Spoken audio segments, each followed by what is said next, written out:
యేసుక్రీస్తు పరిశుద్ధ నామమునకు మహిమ కలుగునుగాక.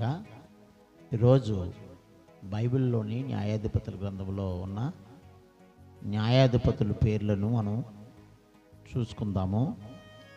న్యాయాధిపతులు 15 మంది. అందులో మొదటిది ఒత్నియేలు. న్యాయాధిపతుల గ్రంథం 3వ అధ్యాయము 9 నుండి 11 వచనాలు. రెండవ న్యాయాధిపతి యేహూదు. న్యాయాధిపతుల గ్రంథము 3వ అధ్యాయము 15 నుండి 29 వచనాలు. మూడవ న్యాయాధిపతి సంగరు. న్యాయాధిపతుల గ్రంథం 3వ అధ్యాయము 30వ వచనము, 4వ అధ్యాయం 1వ వచనం. నాలుగవ న్యాయాధిపతిని దెబోరా. న్యాయాధిపతుల గ్రంథము 4వ అధ్యాయము 4వ వచనము, 5వ అధ్యాయం 31వ వచనం. ఐదవ న్యాయాధిపతి గిద్యోను. న్యాయాధిపతుల గ్రంథము 6వ అధ్యాయం 11వ వచనం, 8వ అధ్యాయం 28వ వచనం. ఆరవ న్యాయాధిపతి అబీమెలెకు. న్యాయాధిపతుల గ్రంథము 8వ అధ్యాయం 31వ వచనం, 9వ అధ్యాయం 22 నుంచి 57 వచనాలు. ఏడవ న్యాయాధిపతి తోలా. న్యాయాధిపతుల గ్రంథము 10వ అధ్యాయము మొదటి 2 వచనాలు.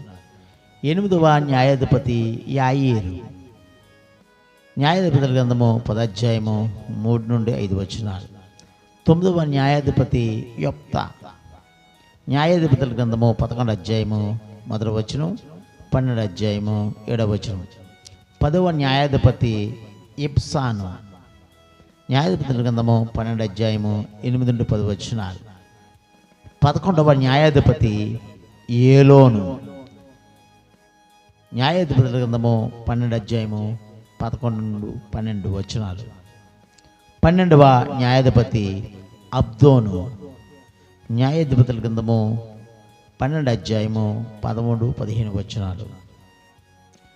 13వ న్యాయాధిపతి సంసోను.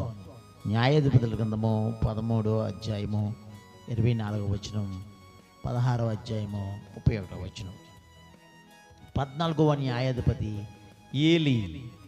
మొదటి సమూయేలు 1వ అధ్యాయము 1వ వచనం, 4వ అధ్యాయము 18వ వచనం.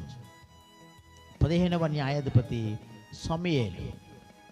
మొదటి సమూయేలు గ్రంథము 1వ అధ్యాయము 20వ వచనం, 16వ అధ్యాయము 11వ వచనము, 25వ అధ్యాయము 1వ వచనం. ఇవి న్యాయాధిపతుల పేర్లు. స్తోత్రం. హల్లెలూయా.